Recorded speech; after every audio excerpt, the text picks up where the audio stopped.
आज की कहानी है एक भिक्षु की। भिक्षु वह होता है जो सब कुछ त्याग देता है और एक चीज को अपना लक्ष्य बना लेता है।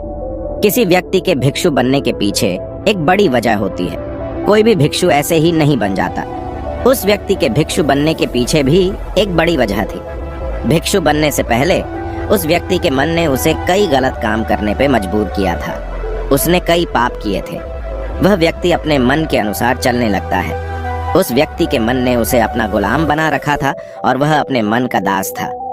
जीवन में हर सुख और संपदा प्राप्त करने के बाद भी उस आदमी के दिल में बहुत दर्द था और यह मानसिक भय ही उसे एक भिक्षु बना देती है। भिक्षु बनने के बाद व्यक्ति सांसारिक पीड़ा से मुक्त हो जाता है, जंगल में रहने जाता है, अलग अलग प्रकार की ध्यान और अभ्यास करता है, भिक्षा से भिख मांगकर खाना खाता है और फिर अकेलापन और शांति से ध्यान करता है। लेकिन फिर भी उस व्यक्ति का मन शांत नहीं है।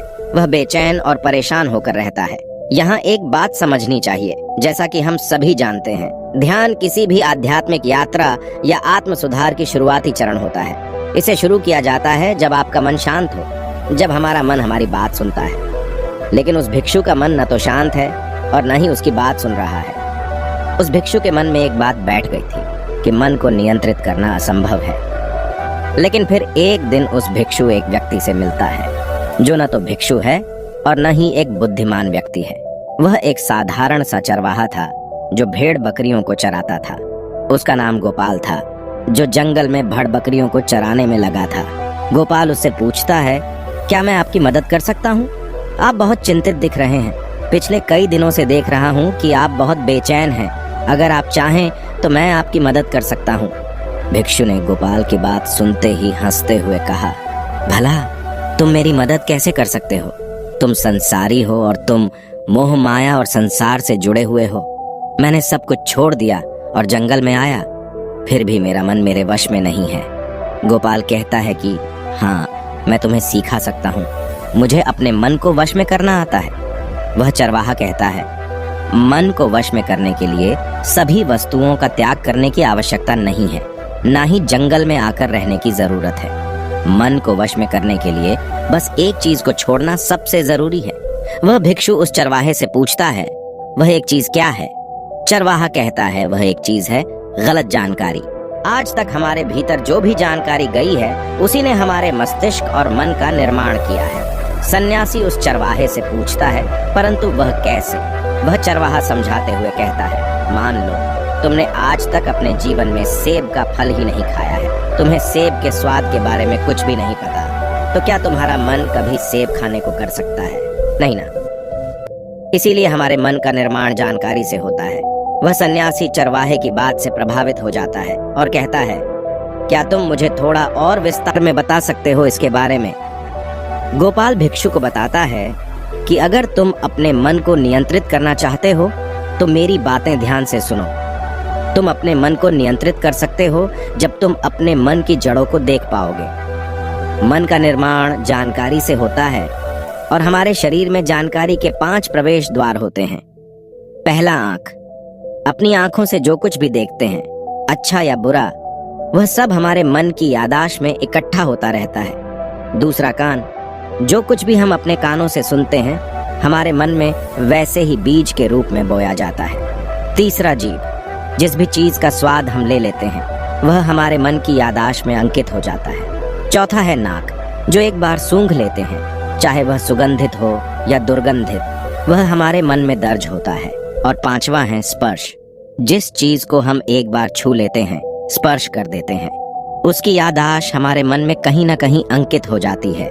इन 5 और शारीरिक द्वारों से जो भी जानकारी हमारे अंदर प्रवेश करती है वह जानकारी बीजों के रूप में जमा हो जाती है और धीरे धीरे वृक्ष बनते हैं। हमारा मन मिट्टी की तरह है जिसमें बीज बोए जाते हैं और हमारी बुद्धि बीज बोने वाले किसान की तरह है। अगर हमारी बुद्धि गलत जानकारी के बीजों को सही जानकारी के बीज समझकर बो देगी और भविष्य में जब वह बीज वृक्ष बनेगा तो भविष्य में वह पेड़ खराब फल देगा।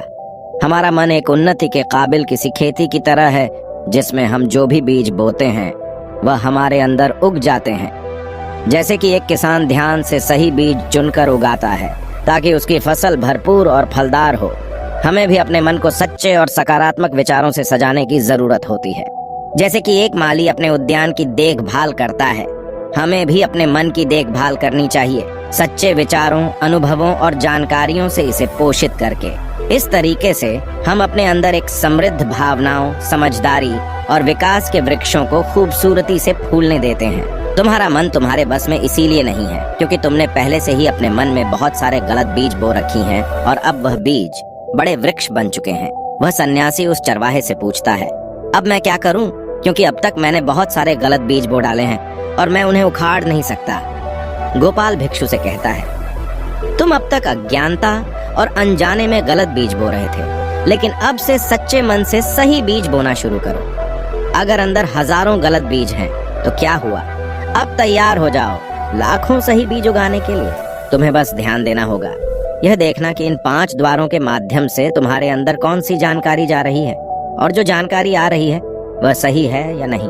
भिक्षु पूछता है, यह कब तक करना होगा?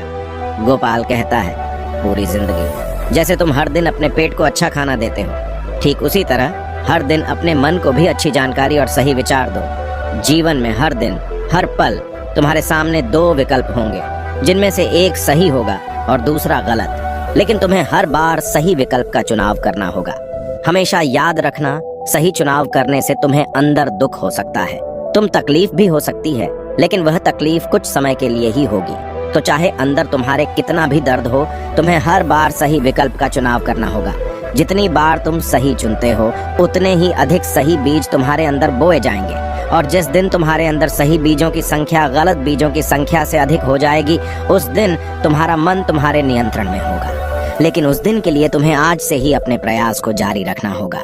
भिक्षु गोपाल के बातों को समझ जाता है। अगर आपको यह वीडियो पसंद आया हो तो इसे लाइक और अपने दोस्तों और परिवार के साथ भी शेयर करें। नमो बुद्धाय।